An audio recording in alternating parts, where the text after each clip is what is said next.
नमस्कार मित्रों, आज है संकष्टी गणेश चतुर्दशी।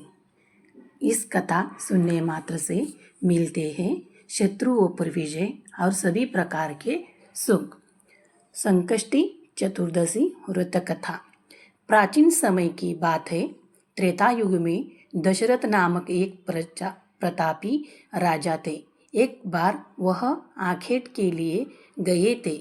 अनजाने में उन्होंने एक ब्राह्मण वीर श्रवण कुमार को वध कर दिया।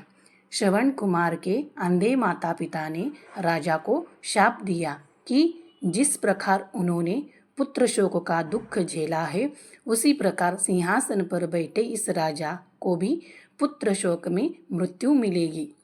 राजा दशरथ ने बहुत चिंतित होकर पुत्र प्राप्ति के लिए यज्ञ किया। उसी प्रभाव से भगवान राम अवतारित हुए और उनकी पत्नी बनी सीता, धनवंती लक्ष्मी एवं भाई बने लक्ष्मण। वनवास के समय रावण ने सीता का हरण कर लिया। भगवान राम ने वानरों की सहायता में सीता खोजने का अभियान आरंभ किया। तब वानरगण ने बताया कि समुद्र के उस पार लंका में अशोक वाटिका में सीता विराजमान है।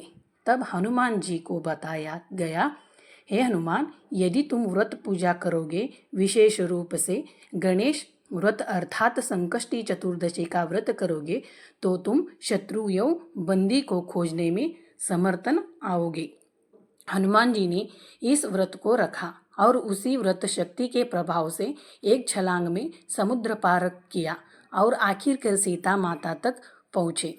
इस प्रकार इस व्रत को अत्यंत फलदायी माना गया है।